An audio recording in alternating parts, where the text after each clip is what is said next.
ਬਾਬੂਸ਼ਾਹੀ ਦੇਖ ਰਹੇ ਸਾਰਿਆਂ ਦਾ ਸਵਾਗਤ ਹੈ ਜੀ। ਪੰਜਾਬ ਯੂਨੀਵਰਸਿਟੀ ਸੈਨੇਟ ਇਲੈਕਸ਼ਨਸ ਦੇ ਚੱਲਦੇ ਲਗਾਤਾਰ ਸੈਨੇਟ ਮੈਂਬਰਸ ਦੇ ਨਾਲ ਗੱਲਬਾਤ ਸਾਡੀ ਜਾਰੀ ਹੈਗੀ ਹੈ ਤੇ ਇਲੈਕਸ਼ਨ ਸਿਰ ਤੇ ਨੇ ਕੀ ਮੁੱਦੇ ਨੇ, ਵੱਖ-ਵੱਖ ਜਿਹੜੇ ਕਨਸਟੀਟੂਐਂਸੀ ਤੋਂ ਜਿਹੜੇ ਕੈਂਡੀਡੇਟਸ ਲੜ ਰਹੇ ਨੇ ਉਹਨਾਂ ਦੇ ਕੀ ਮੁੱਦੇ ਨੇ। ਕੇਵਲ 2 ਸਾਲ ਕੰਮ ਬੇਮਿਸਾਲ ਦੇਸ਼ ਦਾ ਸਭ ਤੋਂ ਵੱਡਾ ਤੇ ਮੁਫਤ ਕਿਡਨੀ ਡਾਇਲਿਸਿਸ ਹਸਪਤਾਲ ਚਲਾਉਣ ਵਾਲੇ, ਦੇਸ਼ ਦਾ ਸਭ ਤੋਂ ਸਸਤਾ ਬਾਲਾ ਪ੍ਰੀਤਮ ਦਵਾਖਾਨਾ ਬਣਾਉਣ ਵਾਲੇ, ਜ਼ਰੂਰਤਮੰਦ ਲੋਕਾਂ ਲਈ ਸਿਰਫ 50 ਰੁਪਈਆਂ ਵਿੱਚ MRI ਤੇ CT ਸਕੈਨ ਸੇਵਾ ਉਪਲਬਧ ਕਰਾਉਣ ਵਾਲੇ, ਸਿੱਖੀ ਦੀ ਸ਼ਾਨ ਵਧਾਉਣ ਵਾਲੇ ਨੌਜਵਾਨਾਂ ਦੀ ਟੀਮ ਦਾ ਸਾਥ ਦਵੋ। ਬਾਲਟੀ ਤੇ ਮੋਹਰ ਲਗਾਓ, ਨੌਜਵਾਨਾਂ ਨੂੰ ਮੁੜ ਸੇਵਾ ਲਾਓ। ਉਹਨਾਂ ਨਾਲ ਗੱਲਬਾਤ ਸਾਡੀ ਲਗਾਤਾਰ ਜਾਰੀ ਹੈ ਤੇ ਅੱਜ ਇਸੇ ਦਰਮਿਆਨ ਚੰਡੀਗੜ੍ਹ ਦੇ DAV ਕਾਲਜ ਵਿਖੇ ਮੌਜੂਦ ਹਾਂ ਤੇ ਜਿਹੜੇ ਕਾਲਜ ਟੀਚਰਸ ਦੀ ਜਿਹੜੀ ਕਨਸਟੀਟੂਐਂਸੀ ਹੈ ਉਹਦੇ ਵਿੱਚੋਂ ਡਾਕਟਰ ਜਗਦੀਸ਼ ਚੰਦਰ ਮਹਿਤਾ ਜੀ ਜਿਹੜੇ ਨੇ ਕੰਟੈਸਟ ਕਰਨ ਜਾ ਰਹੇ ਨੇ। ਦੂਜੀ ਵਾਰ ਪਿਛਲੀ ਵਾਰ ਟਰਮ ਦੇ ਵਿੱਚ ਸੀਗੇ, ਸੈਨੇਟ ਦੇ ਮੈਂਬਰ ਸੀਗੇ, ਤੀਜੀ ਵਾਰ ਕੰਟੈਸਟ ਕਰਨਗੇ ਤੇ ਸ਼ਾਇਦ ਹੋ ਸਕਦਾ ਦੂਜਾ ਮੌਕਾ ਇਹਨਾਂ ਨੂੰ ਇਸ ਵਾਰ ਮਿਲੇ ਤੇ ਇਹਨਾਂ ਨਾਲ ਗੱਲਬਾਤ ਕਰਾਂਗੇ ਕਿ ਕੀ ਮੁੱਦੇ ਨੇ ਤੇ ਕਿੰਨਾ ਜਿਹੜੀਆਂ ਟੀਚਰਸ ਦੀਆਂ ਕਿਹੜੀਆਂ ਜਿਹੜੀਆਂ ਇਸ਼ੂਜ਼ ਨੇ ਜਾਂ ਉਹਨਾਂ ਦੇ ਉੱਤੇ ਜਿਹੜੇ ਇਹ ਉੱਥੇ ਗੱਲਬਾਤ ਕਰਨਗੇ। ਸਤਿ ਸ਼੍ਰੀ ਅਕਾਲ ਜੀ, ਸਵਾਗਤ ਹੈ ਤੁਹਾਡਾ। ਸਤਿ ਸ਼੍ਰੀ ਅਕਾਲ ਜੀ ਸਰ, ਤੁਸੀਂ ਇਹ ਦੱਸੋ ਕਿ ਪਹਿਲਾਂ ਤਾਂ ਜਿਹੜਾ ਇਲੈਕਸ਼ਨਸ ਹੋਣ ਜਾ ਰਹੇ ਨੇ, ਇੰਨਾ ਜਿਹੜੀ ਲੰਬਾ ਇਹ ਪ੍ਰੋਸੈਸ ਖਾਸਾ ਲਟਕਿਆ ਜਿਹੜਾ ਸੀ, ਪਿਛਲੇ ਸਾਲ ਹੋ ਜਾਣੇ ਚਾਹੀਦੇ ਸੀਗੇ, ਚਾਹੇ ਉਹ ਮਤਲਬ ਕਿ ਕਰੋਨਾ ਦੀ ਗੱਲ ਕੀਤੀ ਗਈ ਉਹਦੇ ਚੱਲਦੇ ਪੋਸਟਪੋਨ ਹੋਏ, ਫਿਰ ਹੋਰ ਵੀ ਕੀ ਕਾਰਨ ਬਣੇ, ਪਰ ਨਾਲ ਇਲਜ਼ਾਮ ਇਹ ਲੱਗਦੇ ਰਹੇ ਕਿ ਜਿਹੜੇ ਯੂਨੀਵਰਸਿਟੀ ਜਿਹੜੀ ਹੈ ਅੰਦਰੋਂ ਮਨਸ਼ਾ ਠੀਕ ਨਹੀਂ, ਇਲੈਕਸ਼ਨਸ ਕਰਵਾਉਣ ਨੂੰ ਲੈ ਕੇ ਸੈਨੇਟ ਨੂੰ ਖਤਮ ਕਰਨ ਦੀਆਂ ਗੱਲਾਂ ਹੋ ਰਹੀਆਂ ਨੇ। ਸ਼ਾਇਦ ਪੂਰਾ ਜ਼ੋਰ ਲਗਾਇਆ ਗਿਆ, ਇਹ ਇਲਜ਼ਾਮ ਲੱਗੇ ਨੇ ਕਿ ਜ਼ੋਰ ਲਗਾ ਲਿਆ ਗਿਆ ਕਿ ਸੈਨੇਟ ਖਤਮ ਹੋ ਜਾਏ, ਇਲੈਕਸ਼ਨਸ ਨਾ ਹੋਣ।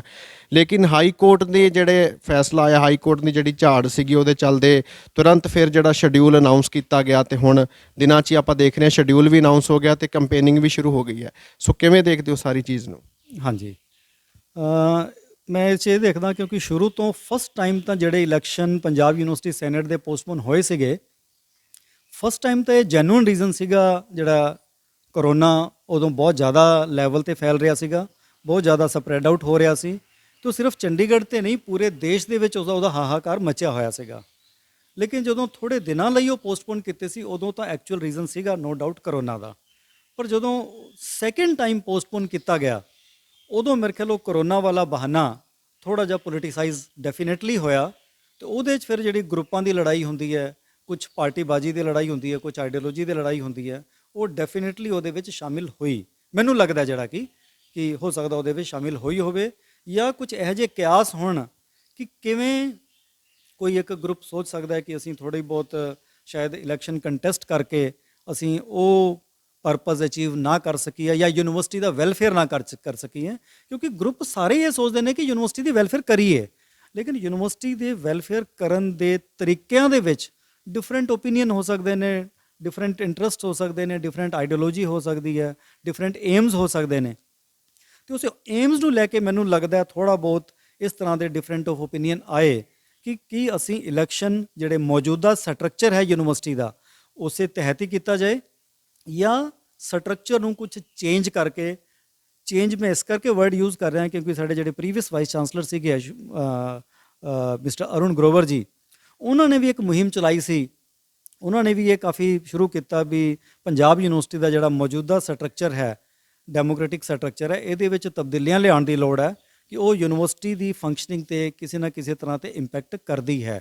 ਤਾਂ ਉਹਨਾਂ ਨੇ ਵੀ ਗਵਰਨਿੰਗ ਰਿਫਾਰਮ ਦਾ ਕੰਮ ਸਟਾਰਟ ਕੀਤਾ ਹੋਇਆ ਸੀਗਾ ਅਤੇ ਸ਼ਾਇਦ ਪ੍ਰੈਜ਼ੈਂਟ ਵਾਈਸ ਚਾਂਸਲਰ ਜਾਂ ਪ੍ਰੈਜ਼ੈਂਟ ਜਿਹੜਾ ਐਡਮਿਨਿਸਟ੍ਰੇਸ਼ਨ ਹੈ ਉਹਨਾਂ ਨੇ ਵੀ ਸੋਚਿਆ ਕਿ ਕਿਉਂ ਨਾ, ਜਦੋਂ ਡਿਲੇ ਹੋ ਗਈ ਹੈ, ਕਰੋਨਾ ਦਾ ਬਹਾਨਾ ਲੱਗ ਗਿਆ ਅਤੇ ਅਸੀਂ ਗਵਰਨੈਂਸ ਰਿਫਾਰਮ ਦੀ ਗੱਲ ਵੀ ਨਾਲ ਕਰ ਲਈਏ ਅਤੇ ਜਿਹੜੇ ਅਸੀਂ ਆਪਣੇ ਇੰਟਰਸਟ, ਆਪਣੀ ਆਈਡੀਓਲੋਜੀ, ਆਪਣੇ ਮਾਈਂਡ ਸੈਟ, ਆਪਣੇ ਏਮਸ ਦੇ ਅਨੁਸਾਰ ਜਿਹੜਾ ਯੂਨੀਵਰਸਿਟੀ ਦਾ ਵੈਲਫੇਅਰ ਕਰ ਸਕਦੇ ਹਾਂ ਉਹਦੇ ਹਿਸਾਬ ਨਾਲ ਕਰੀਏ। ਤਾਂ ਮੈਨੂੰ ਲੱਗਦਾ ਇਹ ਦੂਸਰਾ ਓਪੀਨੀਅਨ ਆਉਂਦੇ ਸ਼ਾਇਦ ਕੁਛ ਥੋੜ੍ਹੀ ਸੀ ਪੋਲੀਟਿਕਸ ਹੋਰ ਆ ਗਈ ਹੋਵੇ ਅਤੇ ਇਸ ਕਰਕੇ ਵੀ, ਹਾਲਾਂਕਿ ਮੈਂ ਇਹ ਮੰਨਦਾ ਕਿ ਜਿਹੜਾ ਡੈਮੋਕ੍ਰੈਟਿਕ ਪ੍ਰੈਜ਼ੈਂਟ ਸਟਰਕਚਰ ਹੈ Punjab university the, that is one of the best, ਕਿਉਂਕਿ ਇਕੱਲੀ ਪੰਜਾਬ ਯੂਨੀਵਰਸਿਟੀ ਹੈ ਪੂਰੇ ਇੰਡੀਆ ਦੇ ਵਿੱਚ ਜਿਹੜੇ ਯੂਨੀਵਰਸਿਟੀ ਸਿਸਟਮ ਦੇ ਅਤੇ ਹਾਇਰ ਐਜੂਕੇਸ਼ਨ ਸਿਸਟਮ ਦੇ ਜਿਤਨੇ ਵੀ ਕੰਸਟੀਚੂਐਂਟ ਐਲੀਮੈਂਟਸ ਹੈਗੇ ਆ, ਚਾਹੇ ਉਹ ਕਾਲਜਿਸ ਟੀਚਰਸ ਹੋਣ, ਕਾਲਜਿਸ ਪ੍ਰਿੰਸੀਪਲਸ ਹੋਣ, ਪੁਰਾਣੇ ਐਲਿਊਮਨਸ ਹੋਣ ਜਿਹਨੂੰ ਆਪਾਂ ਗ੍ਰੈਜੂਏਟ ਕੰਸਟੀਚੂਐਂਸੀ ਕਹਿੰਦੇ ਹਾਂ, ਠੀਕ ਹੈ, ਪ੍ਰੋਫੈਸ਼ਨਲ ਕਾਲਜਿਸ ਦੇ ਟੀਚਰ ਤੇ ਪ੍ਰਿੰਸੀਪਲਸ ਹੋਣ, ਯੂਨੀਵਰਸਿਟੀ ਸਿਸਟਮ ਦੇ ਪ੍ਰੋਫੈਸਰ, ਅਸਿਸਟੈਂਟ ਪ੍ਰੋਫੈਸਰਸ ਹੋਣ, ਸਾਰਿਆਂ ਨੂੰ ਰਿਪਰੈਜ਼ੈਂਟੇਸ਼ਨ ਦਿੰਦੀ ਹੈ। ਨਾ ਕਿ ਇਹਨਾਂ ਨੂੰ, ਸਗੋਂ ਨੋਮੀਨੇਟਡ ਮੈਂਬਰਸ ਵੀ ਇੱਕ ਚੰਗੀ ਤਾਦਾਦ ਦੇ ਸਰਕਾਰ ਤੋਂ ਆਉਂਦੇ ਹੈ। ਇੱਕ ਬਹੁਤ ਹੀ ਖੂਬਸੂਰਤ ਸਿਸਟਮ ਹੈ ਡੈਮੋਕ੍ਰੈਟਿਕ ਗਵਰਨੈਂਸ ਦਾ। ਮੈਂ ਤਾਂ ਕਹਿੰਦਾ ਸਗੋਂ ਪੰਜਾਬ ਯੂਨੀਵਰਸਿਟੀ ਵਰਗਾ ਗਵਰਨਿੰਗ ਸਿਸਟਮ ਜਿਹੜਾ ਪ੍ਰੈਜ਼ੈਂਟ ਮੌਜੂਦਾ ਹਾਲਤ ਵਿੱਚ ਹੈ, ਇਸੇ ਤਰ੍ਹਾਂ ਦਾ ਬਾਕੀਆਂ ਯੂਨੀਵਰਸਿਟੀਆਂ ਦੇ ਵਿੱਚ ਵੀ ਲਾਗੂ ਕਰਨਾ ਚਾਹੀਦਾ ਹੈ। ਤੇ ਇਸ ਕਰਕੇ ਜਿਹੜੀ ਤੁਸੀਂ ਗੱਲ ਕੀਤੀ Punjab and Haryana high court ਦੇ ਫੈਸਲੇ ਦੀ, ਮੈਂ ਇਹਨੂੰ ਬਹੁਤ ਹੀ ਵੈਲਕਮ ਕਰਦਾ।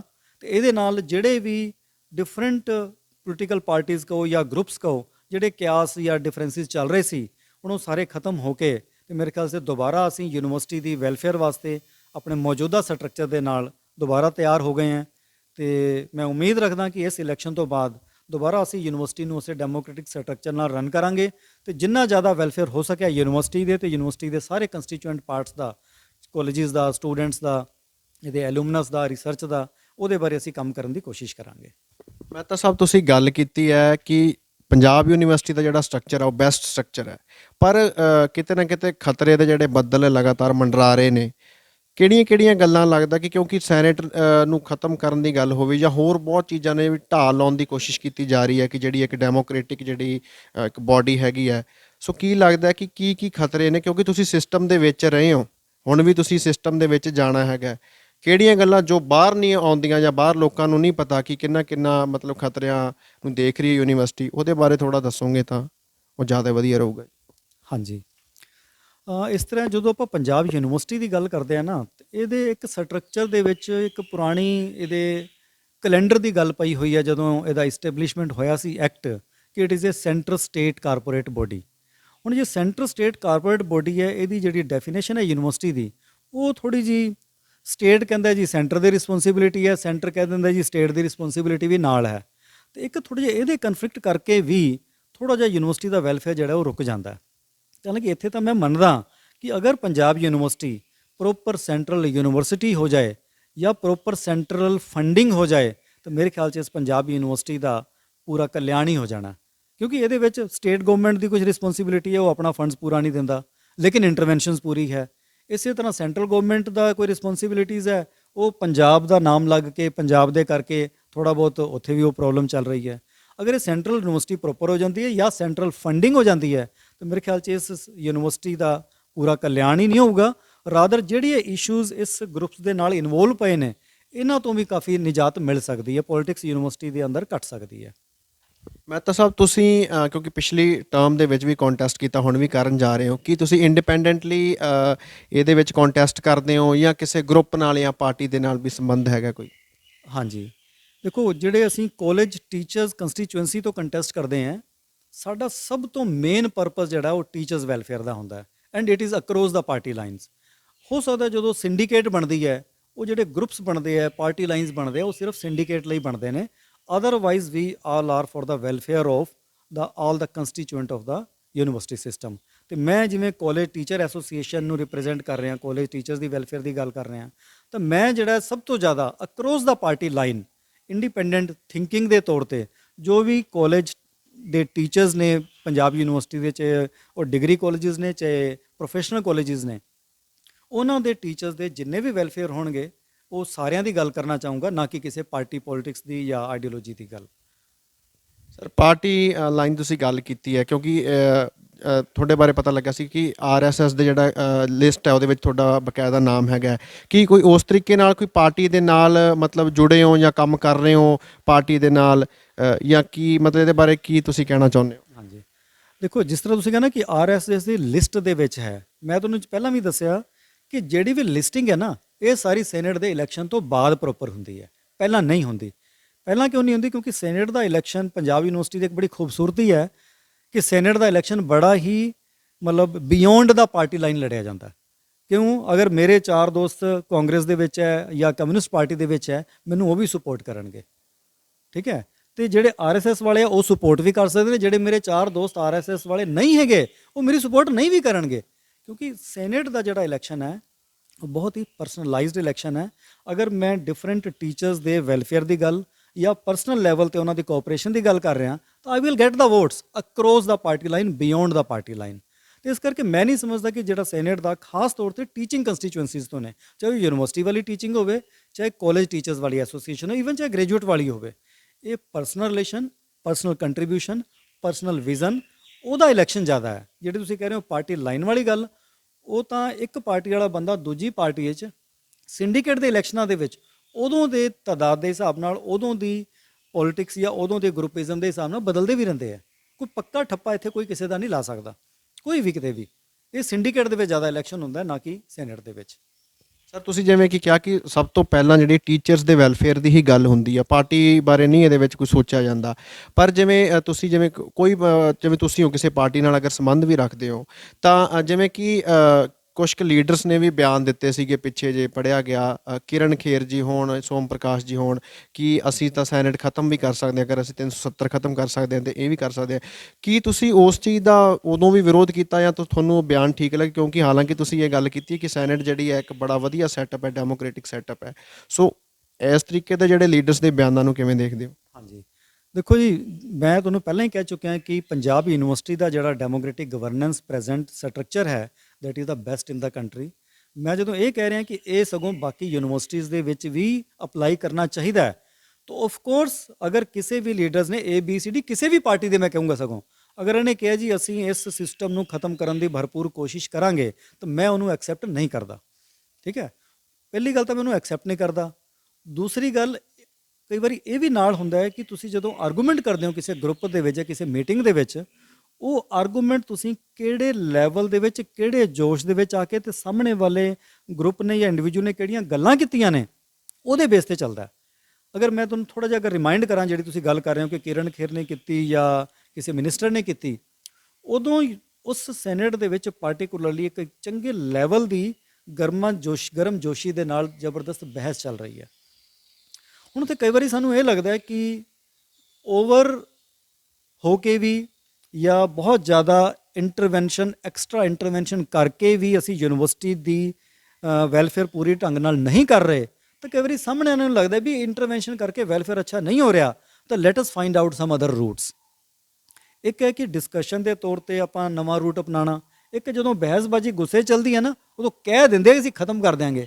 ਪਰ ਕੋਈ ਵੀ ਇਸਟੈਬਲਿਸ਼ਡ ਗਵਰਨਿੰਗ ਸਟਰਕਚਰ ਨੂੰ ਖਤਮ ਕਰਨਾ ਇੰਨਾ ਆਸਾਨ ਨਹੀਂ ਹੈ। ਉਹ ਤੁਸੀਂ ਹੁਣੇ ਕੋਰਟ ਦੀ ਵਰਡਿਕਟ ਤੋਂ ਦੇਖਿਆ ਹੀ ਹੈ ਕਿ ਇਸ ਤਰ੍ਹਾਂ ਖਤਮ ਨਹੀਂ ਕੀਤਾ ਜਾ ਸਕਦਾ। ਸਰ ਜਿਹੜੇ VC ਦੀ ਜਿਹੜੀ ਫੰਕਸ਼ਨਿੰਗ ਹੈ, ਕਿ ਤੁਹਾਨੂੰ ਕੀ ਲੱਗਦਾ, ਕਿਉਂਕਿ ਤੁਸੀਂ ਦੇਖਦੇ ਹੋ ਅੰਦਰ ਜਾ ਕੇ, ਕਿ ਸਾਰਾ ਕੁਝ ਜਿਹੜਾ ਹੈਗਾ ਉਹ ਅਨਬਾਇਸਡ ਤਰੀਕੇ ਨਾਲ ਹੁੰਦਾ? ਕਿਉਂਕਿ ਕਈ ਇਹ ਵੀ ਕਹਿੰਦੇ ਨੇ ਕਿ ਅਗਰ VC ਮੰਨ ਲਓ ਕਿਸੇ XYZ ਪਾਰਟੀ ਨਾਲ ਸੰਬੰਧਿਤ ਆ, ਤਾਂ ਥੋੜ੍ਹੀ ਜਿਹੀ ਕਿਤੇ ਨਾ ਕਿਤੇ ਉਹ ਪੱਖਪਾਤ ਵੀ ਕੀਤਾ ਜਾਂਦਾ, ਜਿਹੜਾ ਬਾਕੀ ਜਿਹੜੇ ਸੈਨੇਟ ਦੇ ਮੈਂਬਰਸ ਆ ਉਹਨਾਂ ਦੀ ਉਨੀ ਸੁਣਵਾਈ ਨਹੀਂ ਹੁੰਦੀ। ਤੁਸੀਂ ਇਸ ਚੀਜ਼ ਨੂੰ ਕਿਵੇਂ ਦੇਖਦੇ ਹੋ? ਹਾਂਜੀ, ਦੇਖੋ ਜੀ, ਮੈਂ ਸੋਸ਼ੀਓਲੋਜੀ ਦਾ ਪ੍ਰੋਫੈਸਰ ਹਾਂ, ਅਤੇ ਬੀਇੰਗ ਏ ਸੋਸ਼ੀਓਲੋਜੀ ਪ੍ਰੋਫੈਸਰ ਮੈਂ ਇਹ ਕਹਿ ਸਕਦਾ ਕਿ ਦੁਨੀਆ ਦਾ ਕੋਈ ਵੀ ਐਡਮਿਨਿਸਟ੍ਰੇਟਰ 100% ਓਬਜੈਕਟਿਵ ਨਹੀਂ ਹੁੰਦਾ। 100% ਓਬਜੈਕਟਿਵ ਦਾ ਮੇਰਾ ਮਤਲਬ ਹੈ ਕਿ ਜਿਹੜੀ ਵੀ ਪਾਰਟੀ ਨੇ ਉਹਨੂੰ ਲਾਇਆ, ਜਾਂ ਪਾਰਟੀ ਦੀ ਗੱਲ ਨਾ ਕਰੀਏ, ਜਾਂ ਕਿਸੇ ਲੋਬੀ ਨੇ, ਜਾਂ ਕਿਸੇ ਪਾਰਟੀਕੂਲਰ ਸਰਕਾਰ ਦੇ ਟਾਈਮ, ਕਿਸੇ ਵਾਈਸ ਪ੍ਰੈਜ਼ੀਡੈਂਟ ਦੇ ਟਾਈਮ, ਜਾਂ ਕਿਸੇ ਪ੍ਰਾਈਮ ਮਿਨਿਸਟਰ ਆਫ HRD ਦੇ ਟਾਈਮ ਉਹ ਬੰਦਾ ਆਇਆ, ਤਾਂ ਉਹ ਲਗਭਗ ਉਸ ਪਾਰਟੀ ਦੇ ਇੰਡੀਵਿਜੂਅਲ ਦੇ ਲੋਇਲ ਜ਼ਰੂਰ ਰਹਿੰਦਾ। ਡਿਪੈਂਡ ਇਹ ਕਰਦਾ ਹੈ ਕਿ ਕੌਣ ਕਿੰਨਾ ਲੋਇਲ ਹੈ, ਕਿਸ ਡਿਗਰੀ ਤੱਕ ਉਹ ਕੰਪਰੋਮਾਈਜ਼ ਕਰਦਾ। ਠੀਕ ਹੈ ਨਾ? ਤੇ ਅਗਰ ਆਪਾਂ ਕਹੀਏ ਕਿ ਪੁਰਾਣੇ ਜਿਹੜੇ ਵਾਈਸ ਚਾਂਸਲਰ ਆਏ, ਉਹਨਾਂ ਨੇ ਵੀ 100% ਓਬਜੈਕਟਿਵ ਕੰਮ ਕੀਤਾ, ਠੀਕ ਹੈ, ਤਾਂ ਮੈਂ ਇਹ ਐਡਮਿਨਿਸਟ੍ਰੇਟਿਵ ਪੁਆਇੰਟ ਉਹਦੇ ਨਾਲ, ਸੋਸ਼ੀਓਲੋਜੀਕਲ ਪੁਆਇੰਟ ਉਹਦੇ ਨਾਲ ਮੈਂ ਐਕਸੈਪਟ ਇਸ ਕਰਕੇ ਨਹੀਂ ਕਰ ਸਕਦਾ ਕਿਉਂਕਿ ਅਸੀਂ ਸਾਰੇ ਹਿਊਮਨ ਬੀਇੰਗਸ ਹਾਂ।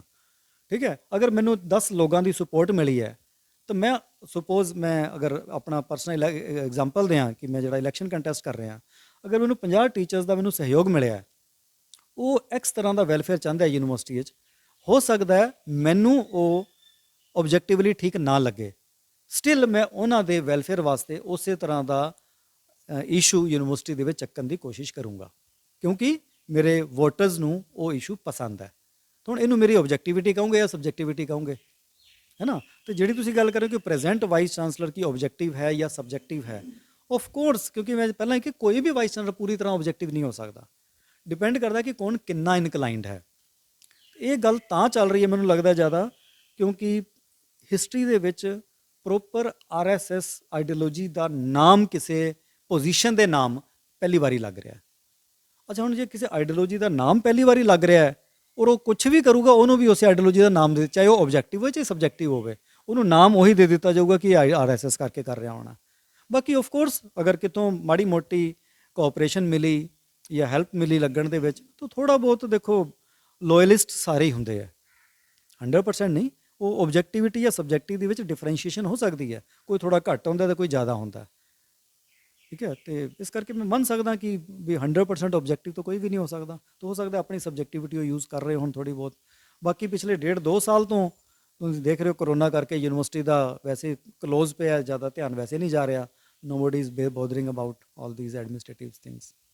ਮਹਿਤਾ ਸਾਹਿਬ, ਟੀਚਰਸ ਦੇ ਮਤਲਬ ਕਿ ਹਜ਼ਾਰਾਂ ਇਸ਼ੂਜ਼ ਨੇ ਜਿਹੜੇ ਟੀਚਰਸ ਦੇ ਲਗਭਗ ਜਿਹੜੇ ਪਿਛਲੇ ਬਹੁਤ ਟਾਈਮ ਤੋਂ ਚੱਲ ਰਹੇ ਨੇ, ਜਿਨ੍ਹਾਂ ਵਿੱਚ ਫੀ ਕੰਸੈਸ਼ਨ ਦੀ ਗੱਲ ਹੋਵੇ, ਪੈਟਰਨਿਟੀ ਲੀਵ ਦੀ ਗੱਲ ਹੋਵੇ ਜਾਂ ਹੋਰ ਬਹੁਤ ਸਾਰੇ ਇਸ਼ੂਜ਼ ਨੇ। ਸੋ ਕਿਹੜੇ ਕਿਹੜੇ ਤੁਸੀਂ ਮੁੱਖ ਦੇਖਦੇ ਹੋ ਤੇ ਕਿਹੜੇ ਕਿੰਨਾ ਦੀ ਗੱਲ ਕਰੋਗੇ ਅਗਰ ਤੁਹਾਨੂੰ ਮੌਕਾ ਮਿਲਦਾ ਹਾਊਸ ਜਾਣ ਦਾ?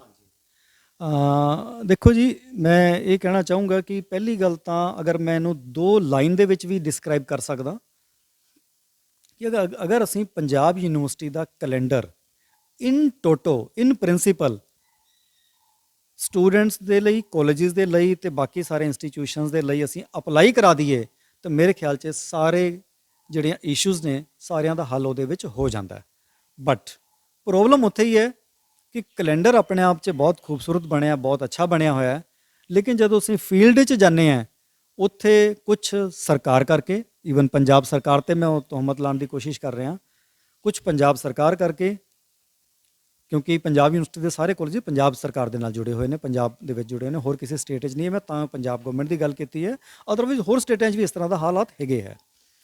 ਕੁਝ ਪੰਜਾਬ ਗਵਰਨਮੈਂਟ ਕਰਕੇ, ਕੁਝ ਮੈਨੇਜਮੈਂਟਸ ਦੀ ਥਿੰਕਿੰਗ ਕਰਕੇ, ਕੁਝ ਮੈਨੇਜਮੈਂਟ ਦੇ ਐਕਸਪਲੋਟੇਟਿਵ ਐਟੀਟਿਊਡ ਕਰਕੇ, ਤੇ ਕੁਝ ਸਾਡੇ ਸਿਸਟਮ ਦੀਆਂ ਜਿਹੜੀਆਂ ਇਨ ਜਨਰਲ ਖਾਮੀਆਂ ਨੇ ਉਹਨਾਂ ਕਰਕੇ ਵੀ ਇਹ ਪ੍ਰੋਬਲਮਸ ਜ਼ਿਆਦਾ ਕਰੋਪ ਅਪ ਹੋ ਰਹੀਆਂ ਨੇ। ਉਹ ਪ੍ਰੋਬਲਮਸ ਇਹ ਨੇ ਕਿਉਂਕਿ ਸਭ ਤੋਂ ਵੱਡਾ ਇਸ਼ੂ ਪੰਜਾਬ ਸਰਕਾਰ ਨੇ ਆਪ ਸ਼ੁਰੂ ਕੀਤਾ ਕਿ ਜਿਹੜੇ ਵੀ ਟੀਚਰਸ ਭਰਤੀ ਕੀਤੇ ਜਾਣਗੇ ਉਹਨਾਂ ਨੂੰ ਪੂਰਾ ਸਕੇਲ ਨਹੀਂ ਦੇਣਾ, ਕਿ 3 ਸਾਲ ਤੱਕ ਅਸੀਂ ਸਿਰਫ ਬੇਸਿਕ ਪੇ 'ਤੇ ਸੈਲਰੀ ਰੱਖਣੀ ਹੈ, ਜਦਕਿ ਉਹਦੀ ਕੁਆਲੀਫਿਕੇਸ਼ਨ, ਉਹਦਾ ਐਕਸਪੀਰੀਅੰਸ ਉਹ ਅਪ ਟੂ ਦਾ ਮਾਰਕ ਹੈ। ਹੁਣ ਇਹ ਜੇ ਪੰਜਾਬ ਸਰਕਾਰ ਹੀ, ਉਹ ਕਹਿੰਦੇ ਨਾ ਜੇ ਰਕਸ਼ਕ ਹੀ ਭਕਸ਼ਕ ਹੋ ਜਾਣਗੇ ਤਾਂ ਪ੍ਰੋਟੈਕਟ ਕੌਣ ਕਰੂਗਾ? ਹੁਣ ਜੇ ਪੰਜਾਬ ਸਰਕਾਰ ਆਪ ਹੀ ਟੀਚਰਾਂ ਨੂੰ ਪੂਰੀ ਸੈਲਰੀ ਨਹੀਂ ਦਿੰਦੀ ਤਾਂ ਮੈਨੇਜਮੈਂਟਸ ਨੂੰ ਹੋਰ ਬਹਾਨੇ ਮਿਲ ਜਾਂਦੇ ਉਸੇ ਚੀਜ਼ ਨੂੰ ਐਕਸਪਲੋਇਟ ਕਰਨ ਦੇ। ਤਾਂ ਇਸ ਟਾਈਮ ਪੰਜਾਬ ਸਰਕਾਰ ਦੇ ਵਿੱਚ ਤੇ ਪ੍ਰਾਈਵੇਟ ਏਡਡ ਤੇ ਅਨਏਡਡ ਕਾਲਜਿਸ ਦੇ ਵਿੱਚ ਸਭ ਤੋਂ ਵੱਡਾ ਮੁੱਦਾ ਚੱਲ ਰਿਹਾ ਹੈ ਕਿ ਉਹਨਾਂ ਦੀ ਸੈਲਰੀਜ਼ ਦਾ, ਉਹਨਾਂ ਨੂੰ ਸੈਲਰੀ ਪੂਰੀ ਨਹੀਂ ਮਿਲ ਰਹੀ। ਤੇ ਅਸੀਂ ਯੂਨੀਵਰਸਿਟੀ 'ਚ ਟਾਈਮ ਟੂ ਟਾਈਮ, ਮੈਂ ਆਪਣੇ ਪ੍ਰੀਵੀਅਸ ਟਰਮ ਵਿੱਚ ਵੀ ਗੱਲ ਕੀਤੀ ਹੈ ਤੇ ਫਿਊਚਰ ਵਿੱਚ ਵੀ ਦੁਬਾਰਾ ਐਸੇ ਇਸ਼ੂਜ਼ ਨੂੰ ਅਸੀਂ ਸਟਰੋਂਗਲੀ ਸਪੋਰਟ ਤੇ ਉਠਾਉਣ ਦੀ ਕੋਸ਼ਿਸ਼ ਕਰਾਂਗੇ ਕਿ ਟੀਚਰਾਂ ਦੀ ਸੈਲਰੀ ਕਿਸੇ ਨਾ ਕਿਸੇ ਤਰ੍ਹਾਂ ਅਸੀਂ ਪੂਰੀ ਕਰਾਈਏ। ਹਾਲਾਂਕਿ ਰੀਸੈਂਟਲੀ ਮੈਂ ਸੁਣਿਆ ਕਿ ਹਾਈ ਕੋਰਟ 'ਚ ਕੁਝ ਟੀਚਰਸ ਗਏ ਸੀਗੇ ਤੇ ਹਾਈ ਕੋਰਟ ਨੇ ਉਹਨਾਂ ਦੀ ਪ੍ਰੋਟੈਕਸ਼ਨ ਵਾਸਤੇ ਗੱਲ ਕੀਤੀ ਹੈ ਕਿ ਆਈ ਐਮ ਵੈਰੀ ਹੋਪਫੁਲ ਕਿ ਫਿਊਚਰ ਦੇ ਵਿੱਚ ਜਿਹੜੀਆਂ ਰਿਕਰੂਟਮੈਂਟ ਹੋਣਗੀਆਂ ਪੰਜਾਬ ਦੇ ਵਿੱਚ ਉਹ ਪੂਰੇ ਸਕੇਲ ਦੇ ਨਾਲ ਹੋਣਗੀਆਂ। ਹੁਣ ਗੱਲ ਇਕੱਲਾ ਇੱਥੇ ਪੂਰਾ ਸਕੇਲ ਹੀ ਨਹੀਂ ਹੈ, ਸਕੇਲ ਦੇ ਨਾਲ ਪ੍ਰਮੋਸ਼ਨ ਜੁੜੀਆਂ ਹੋਈਆਂ ਨੇ। ਸਕੇਲ ਪੂਰਾ ਨਹੀਂ ਮਿਲਦਾ, ਫਿਰ ਜਦੋਂ ਪ੍ਰਮੋਸ਼ਨਸ ਦੀ ਗੱਲ ਹੈ, ਪ੍ਰਮੋਸ਼ਨ ਦੇ ਵਿੱਚ ਤਨਖਾਹਾਂ ਵਧਾਉਣੀਆਂ ਪੈਂਦੀਆਂ ਤਾਂ ਪ੍ਰਮੋਸ਼ਨ ਅਗਰ ਸਰਕਾਰੀ ਹੈ ਤਾਂ ਟਾਈਮਲੀ ਪ੍ਰਮੋਸ਼ਨ ਨਹੀਂ ਹੈ, ਔਰ ਅਗਰ ਮੈਨੇਜਮੈਂਟ ਜਾਂ ਏਡਡ ਜਾਂ ਅਨਏਡਡ ਪੋਸਟ 'ਤੇ ਟੀਚਰਸ ਨੇ ਤਾਂ ਉਹਨਾਂ ਦੀ ਪ੍ਰਮੋਸ਼ਨ ਵੀ ਮੈਨੇਜਮੈਂਟ ਕਰਕੇ ਰਾਜੀ ਨਹੀਂ ਹੁੰਦੀ। ਉਹ ਇਸ਼ੂ ਅਸੀਂ ਬੜਾ ਫਿਊਚਰ ਦੇ ਵਿੱਚ ਇੱਕ ਬਰਨਿੰਗ ਇਸ਼ੂ ਦੇ ਤੌਰ 'ਤੇ ਚੱਕ ਸਕਦਾ ਕਿ ਟਾਈਮਲੀ ਪ੍ਰਮੋਸ਼ਨਸ ਹੋਣ ਟੀਚਰਸ ਦੇ, ਕਿਉਂਕਿ ਪ੍ਰਮੋਸ਼ਨ ਦੇ ਨਾਲ ਕੁਝ API ਦਾ ਮੈਕੈਨਿਜ਼ਮ ਵੀ ਜੁੜਿਆ ਹੋਇਆ ਹੈ, ਕੁਝ ਮੈਨੇਜਮੈਂਟਸਾਂ ਦੀ ਨੀਅਤ ਜੁੜੀ ਹੋਈ ਹੈ। ਹੁਣ ਇਹਦੇ ਨਾਲ ਇੱਕ ਹੋਰ ਕਹਿ ਸਕਦੇ ਆਪਾਂ ਕਿ ਪੰਜਾਬ ਗਵਰਨਮੈਂਟ ਦੀ ਮੈਂ ਨੀਅਤ ਦੀ ਗੱਲ ਕਰ ਰਿਹਾ ਸੀ, ਤੇ ਪੰਜਾਬ ਨੇ ਪਿਛਲੇ ਘੱਟ ਤੋਂ ਘੱਟ 25 ਸਾਲਾਂ ਤੋਂ ਸਰਕਾਰੀ ਕਾਲਜਾਂ ਦੇ ਵਿੱਚ ਕੋਈ ਭਰਤੀ ਸ਼ੁਰੂ ਨਹੀਂ ਕੀਤੀ। 4 ਮੇਰੇ ਖਿਆਲ ਨਵੇਂ ਕਾਲਜ ਬਣਾਤੇ ਤੇ CM ਸਾਹਿਬ ਹਰ ਦੂਜੇ ਚੌਥੇ ਮੈਂ ਐਡ ਵੀ ਦੇਖਦਾ, ਆਪਣੇ ਬੈਨਰਸ ਲੱਗੇ ਹੋਏ ਨੇ ਜਾਂ ਐਡ ਵੀ ਆਉਂਦੀ ਹੈ ਕਿ ਇੰਨੇ ਕਾਲਜ ਖੋਲ੍ਹਤੇ ਨਾ ਤਾਂ ਨਵੇਂ ਕਾਲਜਾਂ 'ਚ ਇੱਕ ਵੀ ਟੀਚਰ ਰਿਕਰੂਟ ਕੀਤਾ, ਤੇ ਜਿਹੜੇ ਪੁਰਾਣੇ ਕਾਲਜ ਸੀ ਜਿੱਥੇ 100 ਟੀਚਰ ਰੈਗੂਲਰ ਕੰਮ ਕਰ ਰਿਹਾ ਸੀ ਉੱਥੇ ਅੱਜ 1, 2 ਜਾਂ 3 ਟੀਚਰ ਰਹਿ ਗਏ ਨੇ। ਦੇਖੋ ਇਹ ਗਵਰਨਮੈਂਟ ਦੇ ਹਾਲਾਤ ਹੈ। ਪਰ ਸਰਕਾਰ ਤਾਂ ਕਹਿ ਰਹੀ ਹੈ ਕਿ ਘਰ ਘਰ ਰੋਜ਼ਗਾਰ ਦੇਣ ਦੇ ਵਿੱਚ ਅਸੀਂ ਬਹੁਤ ਹੱਦ ਤੱਕ ਸਫਲ ਰਹੇ ਹਾਂ। ਕੈਪਟਨ ਸਾਹਿਬ ਨੇ ਕਿਹਾ ਸੀ ਕਿ ਬਹੁਤ ਹੀ ਚੁਣਿੰਦੇ ਮੁੱਖ ਮੰਤਰੀ ਨੇ, ਮੈਂ ਉਹਨਾਂ ਵਿੱਚੋਂ ਇੱਕ ਹੈ ਜਿਨ੍ਹਾਂ ਨੇ 85% ਜਿਹੜਾ ਹੈਗਾ ਮੈਨੀਫੈਸਟੋ ਪੂਰਾ ਕੀਤਾ। ਸੋ ਉਹ ਕਹਿ ਰਹੇ ਕਿ ਨੌਕਰੀਆਂ ਦੇਣ 'ਚ ਸਾਨੂੰ ਵੱਡੀ ਕਾਮਯਾਬੀ ਮਿਲੀ ਹੈ। ਹਾਂਜੀ, ਦੇਖੋ ਜੀ, ਨੌਕਰੀਆਂ ਦੇਣ ਦੇ ਵਿੱਚ ਕਾਮਯਾਬੀ ਦੀ ਗੱਲ ਜਿਹੜੀ ਮੈਂ ਤੁਹਾਨੂੰ ਦੱਸ ਰਿਹਾ ਪਹਿਲਾਂ ਵੀ ਕਿ ਕਾਲਜ ਤਾਂ ਖੋਲ੍ਹੇ, ਹੁਣ ਜੇ ਕਾਲਜ ਸਿਰਫ ਖੋਲ੍ਹਣ ਨੂੰ ਹੀ ਨੌਕਰੀਆਂ ਕਹਿ ਦਿੱਤਾ ਜਾਏ ਤਾਂ ਉਹ ਨੌਕਰੀਆਂ ਨਹੀਂ ਨਿਕਲੀਆਂ। ਲੇਕਿਨ 4 ਕਾਲਜ ਖੋਲ੍ਹੇ, ਉਹਦੇ 'ਚ ਇੱਕ ਵੀ ਪੋਸਟ ਹਾਲੇ ਤੀਕ ਐਡਵਰਟਾਈਜ਼ਮੈਂਟ ਨਹੀਂ ਹੋਈ। ਕਾਲਜ ਚੱਲ ਰਹੇ ਨੇ, ਇੱਕ ਵੀ ਪੋਸਟ ਐਡਵਰਟਾਈਜ਼ਮੈਂਟ ਨਹੀਂ ਹੋਈ। ਨਵੇਂ ਕਾਲਜ ਖੋਲ੍ਹੇ ਆ ਅਤੇ ਜਿਹੜੇ ਪੁਰਾਣੇ ਕਾਲਜ ਸੀ, ਮੈਂ ਤੁਹਾਨੂੰ ਪਹਿਲਾਂ ਵੀ ਕਿਹਾ ਕਿ 100 ਟੀਚਰ ਦੇ, ਮੈਂ ਤੁਹਾਨੂੰ ਐਗਜ਼ਾਮਪਲ ਵੀ ਦੇ ਸਕਦਾ। ਗਵਰਨਮੈਂਟ ਕਾਲਜ ਮੁਕਤਸਰ, ਜਿੱਥੇ ਕਦੇ ਲਗਭਗ 70 ਟੀਚਰ ਹੋਇਆ ਕਰਦੇ ਸੀਗੇ, ਉੱਥੇ 70 ਟੀਚਰ ਦੀ ਬਜਾਏ ਇਸ ਟਾਈਮ 2 ਟੀਚਰ ਰਹਿ ਗਏ ਨੇ। ਗਵਰਨਮੈਂਟ ਕਾਲਜ ਲੁਧਿਆਣਾ ਇਸ ਰੀਜਨ ਦਾ ਸਭ ਤੋਂ ਵੱਡਾ ਕਾਲਜ ਸੀ ਗਵਰਨਮੈਂਟ ਕਾਲਜਾਂ ਦੇ ਵਿੱਚੋਂ, ਜਿੱਥੇ 100+ ਟੀਚਰ ਸੀਗੇ, ਅੱਜ ਉੱਥੇ 20 ਟੀਚਰ ਰਹਿ ਗਏ ਨੇ। ਉੱਥੇ ਤਾਂ ਰਾਦਰ 140 ਦੇ ਆਸ-ਪਾਸ ਟੀਚਰ ਹੁੰਦੇ ਸੀ ਕਦੇ, ਅੱਜ ਉੱਥੇ 20-25-30 ਟੀਚਰ ਰਹਿ ਗਏ ਨੇ। ਅਤੇ ਇਸੇ ਤਰ੍ਹਾਂ ਹੋਰ ਜਗ੍ਹਾ 'ਤੇ ਗਵਰਨਮੈਂਟ ਕਾਲਜਾਂ ਦਾ ਹਾਲ ਇਹੀ ਹੈ ਕਿ ਕੋਈ ਰਿਕਰੂਟਮੈਂਟ, ਉਹ ਕਹਿੰਦੇ ਨਾ ਪੋਲੀਟੀਸ਼ੀਅਨ ਦੇ ਵਾਅਦੇ ਵੱਡੇ ਹੁੰਦੇ ਨੇ ਸਾਰਿਆਂ ਦੇ, ਪਰ ਪ੍ਰੈਕਟਿਸ 'ਚ ਜਾ ਕੇ ਦੇਖੋਗੇ ਤੁਹਾਨੂੰ ਕੁਝ ਨਹੀਂ ਲੱਭਣਾ ਉੱਥੇ। ਮੈਂ ਤਾਂ ਸਭ ਆਖਰੀ ਜਿਹੜਾ ਸਵਾਲ ਹੈ, ਇੱਕ ਆਖਰੀ ਮੁੱਦਾ ਡਿਸਕਸ ਕਰਾਂਗੇ PhD ਦਾ, ਕਿਉਂਕਿ ਤੁਸੀਂ ਟੀਚਰਸ ਨਾਲ ਜਿਹੜੀ ਟੀਚਰਸ ਦੇ ਬਿਹਾਫ 'ਤੇ ਅਕਸਰ ਇਸ਼ੂ ਚੱਕਦੇ ਹੋ। PhD ਜਿਹੜੇ, ਕਿਉਂਕਿ ਬੱਚੇ ਜਿਹੜੇ PhD ਕਰ ਰਹੇ ਨੇ, ਸੁਪਰਵਿਜ਼ਨ ਦੀ ਬੜੀ ਪ੍ਰੋਬਲਮ ਆ ਰਹੀ ਹੈਗੀ ਕਿ ਸੁਪਰਵਿਜ਼ਨ ਉਹਨਾਂ ਦਾ ਉਸ ਤਰੀਕੇ ਨਾਲ ਹੋ ਨਹੀਂ ਪਾਉਂਦਾ। ਕਿਵੇਂ ਪੂਰੇ ਮੁੱਦੇ ਨੂੰ ਦੇਖਦੇ ਹੋ? PhD ਨੂੰ ਕੀ ਹੋਣਾ ਚਾਹੀਦਾ ਸੀ? ਕੀ ਮਤਲਬ ਫਿਊਚਰ ਕੀ ਦੇਖ ਰਹੇ ਹੋ PhD ਕਰਨ ਵਾਲੇ ਬੱਚਿਆਂ ਦਾ? ਹਾਂਜੀ, ਇਸ ਤਰ੍ਹਾਂ ਹੈ ਜੀ ਕਿ ਪੰਜਾਬ ਯੂਨੀਵਰਸਿਟੀ ਇੰਡੀਆ ਦੇ ਵਿੱਚ ਇੱਕ ਲੀਡਿੰਗ ਯੂਨੀਵਰਸਿਟੀ ਹੈ। ਉਹਦਾ ਵੀ ਕ੍ਰੈਡਿਟ ਪੰਜਾਬ ਯੂਨੀਵਰਸਿਟੀ ਦੀ ਗਵਰਨਿੰਗ ਬੋਡੀ ਸੈਨੇਟ ਨੂੰ ਹੀ ਜਾਂਦਾ, ਜਿਹੜੀ ਇਲੈਕਟਿਡ ਬੋਡੀ ਹੈ, ਜਿਹਨੇ UGC ਦੇ ਰੈਗੂਲੇਸ਼ਨ ਨੂੰ ਸਭ ਤੋਂ ਪਹਿਲਾਂ ਮੰਨਿਆ ਅਤੇ ਕਾਲਜ ਟੀਚਰਸ ਨੂੰ ਵੀ PhD ਅਲਾਓ ਕਰਨ ਵਾਸਤੇ ਪਰਮਿਸ਼ਨ ਦਿੱਤੀ। ਹੁਣ ਕਾਫੀ ਸਾਲ ਪਹਿਲਾਂ ਪੰਜਾਬ ਯੂਨੀਵਰਸਿਟੀ ਨੇ ਕਾਲਜ ਟੀਚਰਸ ਨੂੰ ਅਲਾਓ ਤਾਂ ਕਰਤਾ ਥਿਓਰੇਟੀਕਲੀ, ਬਟ ਉਹਦੇ ਤੋਂ ਬਾਅਦ ਵੀ ਪੰਜਾਬ ਯੂਨੀਵਰਸਿਟੀ ਦੇ ਬਹੁਤ ਸਾਰੇ ਡਿਪਾਰਟਮੈਂਟਸ ਨੇ ਜਿਹੜੇ, ਚਾਹੇ ਉਹ ਕੌਂਸਪੀਰੇਸੀ ਦੇ ਤਹਿਤ ਲਾਓ ਜਾਂ ਇੱਕ ਹੈਜੇਮਨੀ ਹੁੰਦੀ ਹੈ ਕਿ ਡੋਮੀਨੇਟਿੰਗ ਦੇ ਸਟਰਕਚਰ ਦੇ ਨਾਲ ਲਾਓ, ਕਿ ਉਹ ਹਾਲੇ ਵੀ ਕਾਲਜ ਟੀਚਰਸ ਨੂੰ PhD ਅਲਾਓ ਕਰਨ ਦੀ ਪਰਮਿਸ਼ਨ ਨਹੀਂ ਦੇ ਰਹੇ। ਉਹ ਹਾਲਾਂਕਿ ਯੂਨੀਵਰਸਿਟੀ ਦਾ ਰੂਲ ਬਣਿਆ ਹੋਇਆ ਹੈ, ਪਰ ਡਿਪਾਰਟਮੈਂਟਸ ਅਲਾਓ ਨਹੀਂ ਕਰ ਰਹੇ, ਕਿਉਂਕਿ ਜਦੋਂ PhD ਗਾਈਡ ਕਰਨਾ ਤੁਸੀਂ, ਤੁਹਾਡੀ ਐਪਲੀਕੇਸ਼ਨ ਥਰੂ ਡਿਪਾਰਟਮੈਂਟ ਹੀ ਜਾਂਦੀ ਹੈ ਯੂਨੀਵਰਸਿਟੀ ਕੋਲ। ਜਬ ਤੱਕ department the departmental and administrative committee ਹੁੰਦੀ ਹੈ, ਉਹ ਪਾਸ ਕਰਕੇ ਯੂਨੀਵਰਸਿਟੀ ਐਡਮਿਨਿਸਟ੍ਰੇਸ਼ਨ ਕੋਲ ਨਹੀਂ ਭੇਜੋਗੀ, ਤਬ ਤੱਕ ਤੁਸੀਂ ਗਾਈਡ ਨਹੀਂ ਕਰ ਸਕਦੇ। ਇੱਕ ਤਾਂ ਪੰਜਾਬ ਯੂਨੀਵਰਸਿਟੀ ਦੇ ਹਾਲੇ ਵੀ ਕਾਫੀ ਡਿਪਾਰਟਮੈਂਟ ਇਹੋ ਜਿਹੇ ਪਏ ਨੇ, ਜਿਹਦੇ 'ਚ ਮੈਂ ਕਹਿੰਦਾ ਨਾਮ ਵੀ ਲੈ ਸਕਦਾ, UBS ਸਭ ਤੋਂ ਟੌਪ 'ਤੇ ਹੈ, ਯੂਨੀਵਰਸਿਟੀ ਬਿਜ਼ਨਸ ਸਕੂਲ ਕਾਮਰਸ ਦਾ, ਜਿਹੜਾ ਕਿ ਅਲਾਓ ਨਹੀਂ ਕਰ ਰਿਹਾ ਕਾਲਜ ਟੀਚਰਸ ਨੂੰ PhD ਕਰਾਉਣ ਦੇ ਲਈ। ਅੱਛਾ, ਦੂਜੀ ਗੱਲ ਇਹ ਕਿ ਕਈ ਡਿਪਾਰਟਮੈਂਟ ਨੇ ਥਿਓਰੇਟੀਕਲੀ ਤਾਂ ਅਲਾਓ ਕਰਤਾ, ਬਟ ਸਟਿਲ ਉਹ ਬਹੁਤ ਸਾਰੀਆਂ ਹਰਡਲਸ ਕ੍ਰੀਏਟ ਕਰਦੇ ਹੈ ਸਟੂਡੈਂਟਸ ਦੇਣ ਦੇ ਵਿੱਚ, ਕਿਉਂਕਿ ਸਟੂਡੈਂਟ ਅਪਰੋਚ ਕਰਦਾ ਯੂਨੀਵਰਸਿਟੀ ਡਿਪਾਰਟਮੈਂਟ ਨੂੰ, ਠੀਕ ਹੈ, ਅਤੇ ਡਿਪਾਰਟਮੈਂਟ ਵਾਲੇ ਕਹਿ ਦਿੰਦੇ ਜੀ ਅਸੀਂ ਕਾਲਜ ਵਾਲਿਆਂ ਨੂੰ ਨਹੀਂ ਅਲਾਓ ਕਰ ਰਹੇ ਜਾਂ ਸਟੂਡੈਂਟਸ ਨਹੀਂ ਦੇ ਰਹੇ। ਇਹ ਵੀ ਬੜੇ ਸਾਰੇ ਡਿਪਾਰਟਮੈਂਟ ਦੇ ਵਿੱਚ ਮੇਰੇ ਕੋਲ ਕੰਪਲੇਂਟਸ ਆਈਆਂ ਟੀਚਰਸ ਦੀ ਕਿ ਯੂਨੀਵਰਸਿਟੀ ਨੇ ਅਲਾਓ ਕਰ ਰੱਖਿਆ, ਡਿਪਾਰਟਮੈਂਟ ਨੇ ਵੀ ਥਿਓਰੇਟੀਕਲ ਅਲਾਓ ਕਰ ਰੱਖਿਆ, ਬਟ ਉਹ ਸਾਨੂੰ ਸਟੂਡੈਂਟਸ ਨਹੀਂ ਦੇ ਰਹੇ PhD ਕਰਨ ਵਾਸਤੇ। ਰੀਸੈਂਟਲੀ ਮੈਂ ਐਗਜ਼ਾਮਪਲ ਸੁਣਿਆ ਇਕਨੋਮਿਕਸ ਡਿਪਾਰਟਮੈਂਟ ਦੇ ਵਿੱਚ, ਪਹਿਲਾਂ ਕਰਵਾ ਰਹੇ ਸੀ ਸਾਡੇ ਕਾਲਜ ਟੀਚਰ, ਇਸ ਸੈਸ਼ਨ 'ਚ ਉਹ ਕਹਿੰਦੇ ਜੀ ਅਸੀਂ ਕਾਲਜ ਟੀਚਰ ਨੂੰ ਸਟੂਡੈਂਟਸ ਹੀ ਨਹੀਂ ਦੇਣੇ। ਅਤੇ ਇਸ ਤਰ੍ਹਾਂ ਦਾ ਇਸ਼ੂ ਮੈਂ ਪਹਿਲਾਂ ਵੀ ਆਰਟਸ ਅਤੇ ਕਾਮਰਸ ਫੈਕਲਟੀ ਦਾ ਮੈਂਬਰ ਵੀ ਹਾਂ, ਬੀਇੰਗ ਏ ਸੈਨੇਟ ਜਿਹੜੀ ਮੇਰੇ ਕੋਲ ਫੈਕਲਟੀਜ਼ ਨੇ, ਪਹਿਲਾਂ ਵੀ ਇਹ ਨੰਬਰ ਆਫ ਟਾਈਮਸ ਮੈਂ ਸੇਮ ਇਸ਼ੂ ਚੱਕਿਆ, ਲੇਕਿਨ ਉੱਥੇ ਕਈ ਵਾਰੀ ਬਹਿਸ ਕਰਕੇ ਰਹਿ ਗਿਆ, ਕਈ ਵਾਰੀ ਡੀਨ ਨੇ ਕਮੇਟੀ ਬਣਾਤੀ, ਅਤੇ ਕਈ ਵਾਰੀ ਸਾਹਮਣੇ ਸਾਨੂੰ ਕਹਿ ਤਾ ਵੀ ਹਾਂਜੀ ਅੱਗੇ ਤੋਂ ਪ੍ਰੋਬਲਮ ਨਹੀਂ ਆਊਗੀ, ਬਟ ਹਾਲੇ ਉਹ ਹਰਡਲਸ ਦੂਰ ਨਹੀਂ ਹੋਈਆਂ। ਅਤੇ ਮੈਂ ਇਹ ਆਪਣੇ ਇਸ ਪਲੇਟਫਾਰਮ ਦੇ ਰਾਹੀਂ ਆਪਣੇ ਟੀਚਰਸ ਨੂੰ ਇਹ ਆਸ਼ਵਾਸਨ ਦੇ ਸਕਦਾ, 100% ਸ਼ੋਰਟੀ ਦੇ ਸਕਦਾ ਕਿ ਇਹ ਮੁੱਦਾ ਬੜੇ ਟੋਪ ਦੇ ਲੈਵਲ 'ਤੇ ਚੱਕਿਆ ਜਾਊਗਾ ਕਿ ਸਾਡੇ ਕਾਲਜ ਟੀਚਰਸ PhD ਕਰਵਾ ਸਕਣ। ਉਹਦਾ ਰੀਜ਼ਨ ਇੱਕ ਹੋਰ ਹੈ, ਕਿਉਂਕਿ ਮੈਂ ਤੁਹਾਨੂੰ ਗੱਲ ਕੀਤੀ ਕਿ ਪ੍ਰਮੋਸ਼ਨ ਦੀ, ਜਦ ਤੱਕ ਤੁਸੀਂ PhDs ਨਹੀਂ ਕਰਾਓਗੇ, ਰਿਸਰਚ ਨਹੀਂ ਕਰਾਓਗੇ, ਤੁਹਾਡੀਆਂ ਪ੍ਰਮੋਸ਼ਨਾਂ ਉਹਨਾਂ ਨਾਲ ਐਸੋਸੀਏਟਿਡ ਨੇ। ਅਤੇ ਇਹਦਾ ਮਤਲਬ ਯੂਨੀਵਰਸਿਟੀ ਦੇ ਜਿਹੜੇ ਡਿਪਾਰਟਮੈਂਟ ਅਲਾਓ ਨਹੀਂ ਕਰ ਰਹੇ PhD ਕਰਾਉਣ ਨੂੰ, ਉਹ ਸਾਡੀਆਂ ਪ੍ਰਮੋਸ਼ਨਾਂ 'ਤੇ ਵੀ ਅਟੈਕ ਕਰ ਰਹੇ ਨੇ। ਦੂਸਰਾ, ਅਗਰ ਅਸੀਂ ਡਾਇਰੈਕਟ ਅਪਲਾਈ ਕਰਨਾ ਯੂਨੀਵਰਸਿਟੀ ਸਿਸਟਮ ਦੇ ਵਿੱਚ, ਐਸੋਸੀਏਟ ਪ੍ਰੋਫੈਸਰ ਕਰਨਾ ਹੈ ਜਾਂ ਪ੍ਰੋਫੈਸਰ ਵਾਸਤੇ ਕਰਨਾ, ਤਾਂ ਵੀ ਸਾਡੀ PhD ਗਾਈਡ ਕਰਨ ਦੀ ਜਿਹੜੀ ਹੈ ਕੈਂਡੀਡੇਚਰ ਹੈ ਉਹਨੂੰ ਨੈਸੈਸਰੀ ਹੈ, ਉਹ ਬਹੁਤ ਜ਼ਰੂਰੀ ਹੈ ਉਹ, ਠੀਕ ਹੈ। ਤਾਂ ਅਗਰ ਉਹ ਵੀ ਸਾਡੇ 'ਤੇ ਅਟੈਕ ਹੈ, ਇਹਦਾ ਮਤਲਬ ਤੇ ਸਾਡੀ ਜਿਹੜੀ ਪ੍ਰਮੋਸ਼ਨ ਮਾਰਕੀਟ ਹੈ ਅਤੇ ਡਾਇਰੈਕਟ ਯੂਨੀਵਰਸਿਟੀ ਸਿਸਟਮ 'ਚ ਜਾਣਾ, ਉਹਦੇ 'ਤੇ ਵੀ ਉਹ ਡਿਪਾਰਟਮੈਂਟ ਅਟੈਕ ਕਰ ਰਹੇ ਨੇ। ਇਸ ਕਰਕੇ ਮੇਰੇ ਵਾਸਤੇ ਇਹ ਮੁੱਦਾ ਵੀ ਬੜਾ ਇੱਕ ਇੰਪੋਰਟੈਂਟ ਮੁੱਦਾ ਹੋਊਗਾ ਕਿ ਸਾਰੇ ਟੀਚਰਾਂ ਨੂੰ ਅਕਰੋਸ ਦਾ ਡਿਪਾਰਟਮੈਂਟ ਪੂਰੀ ਪਰਮਿਸ਼ਨ ਮਿਲੇ, ਸਾਰੇ PhD ਕਰਾਉਣ। ਔਰ ਇਹਦਾ ਇਕੱਲੇ ਟੀਚਰਾਂ ਨੂੰ ਨਹੀਂ ਬੈਨੀਫਿਟ, ਇਹਦਾ ਟੀਚਰਾਂ ਤੋਂ ਵੀ ਜ਼ਿਆਦਾ ਬੈਨੀਫਿਟ ਸਟੂਡੈਂਟਸ ਨੂੰ ਹੈ, ਕਿਉਂਕਿ ਪਿਛਲੇ ਬੜੇ ਸਾਲਾਂ ਦੇ ਵਿੱਚ PG ਕੋਰਸਿਸ ਕਾਲਜਾਂ ਦੇ ਵਿੱਚ ਅਤੇ ਕੋਰਸਪੋਂਡੈਂਸ ਡਿਪਾਰਟਮੈਂਟਸ ਦੇ ਵਿੱਚ ਵਧੇ, ਉਹਨਾਂ ਕਰਕੇ PhD ਕਰਨ ਦੇ ਸਟੂਡੈਂਟਸ ਦੀ ਤਾਦਾਦ ਬਹੁਤ ਵੱਧ ਗਈ ਹੈ। ਅਗਰ ਇਕੱਲੇ ਯੂਨੀਵਰਸਿਟੀ ਵਾਲੇ ਕਰਾਉਂਦੇ ਨੇ ਤਾਂ ਬਹੁਤ ਸਾਰੇ ਸਟੂਡੈਂਟਸ ਉਸ ਰਿਸਰਚ ਜਿਹੜੀ ਕੁਆਲਿਟੀ ਰਿਸਰਚ ਕਰ ਰਹੇ ਨੇ ਉਸ ਤੋਂ ਵੰਚਿਤ ਰਹਿ ਜਾਂਦੇ ਆ। ਸਗੋਂ ਸਟੂਡੈਂਟਸ ਨੂੰ ਟੀਚਰਸ ਅਵੇਲੇਬਲ ਵੀ ਹੋਣਗੇ, ਰਿਸਰਚ ਦੀ ਕੁਆਂਟੀਟੀ ਵੀ ਵਧੂਗੀ ਤੇ ਰਿਸਰਚ ਦੀ ਕੁਆਲਿਟੀ ਵੀ ਵਧੂਗੀ। ਇਸ ਕਰਕੇ ਮੇਰਾ ਇਹ ਇਸ਼ੂ ਵੀ ਬੜਾ ਟੌਪ ਪ੍ਰਾਇੋਰਟੀ ਤੇ ਰਹੂਗਾ। ਬਹੁਤ ਬਹੁਤ ਧੰਨਵਾਦ ਜੀ। ਸੋ ਡਾਕਟਰ ਜਗਦੀਸ਼ ਚੰਦਰ ਮਹਿਤਾ ਜੀ ਨਾਲ ਗੱਲਬਾਤ ਕਰ ਰਹੇ ਸੀਗੇ, ਜਿਹੜੇ ਕਿ ਟੀਚਰ ਦੇ ਜਿਹੜੇ ਮੁੱਦੇ ਨੇ, ਵੱਖ-ਵੱਖ ਟੀਚਰਾਂ ਦੇ ਵੱਖ-ਵੱਖ ਮੁੱਦੇ ਨੇ ਉਹ ਚੱਕਣਗੇ। ਤੇ ਇਹਨਾਂ ਨੇ ਦੱਸਿਆ ਕਿ ਪੰਜਾਬ ਦੇ ਸਰਕਾਰੀ ਕਾਲਜਾਂ ਦੇ ਵਿੱਚ ਜਿਹੜੀ ਹੈ ਕਿਵੇਂ ਖਸਤਾ ਹਾਲਤ ਹੈਗੀ ਹੈ। ਕਈ ਸਰਕਾਰੀ ਕਾਲਜਾਂ ਦੇ ਲਈ ਟੀਚਰ ਦੀ ਭਰਤੀ ਵੇਖਣਾ ਵੀ ਇੱਕ ਸੁਪਨਾ ਹੋ ਗਿਆ। ਚੰਡੀਗੜ੍ਹ ਤੋਂ ਕੈਮਰਾਮੈਨ ਆਕਾਸ਼ ਦੇ ਨਾਲ Harshbab Singh Sidhu, Babushahi Times. Latest news ਦੇ ਲਈ ਸਾਡੇ ਚੈਨਲ ਨੂੰ ਸਬਸਕ੍ਰਾਈਬ ਕਰੋ ਤੇ ਸਾਡੀ ਲੇਟੈਸਟ ਵੀਡੀਓ ਦੀ ਨੋਟੀਫਿਕੇਸ਼ਨ ਦੇ ਲਈ ਬੈਲ ਆਈਕਨ ਦਬਾਉਣਾ ਨਾ ਭੁੱਲਿਓ।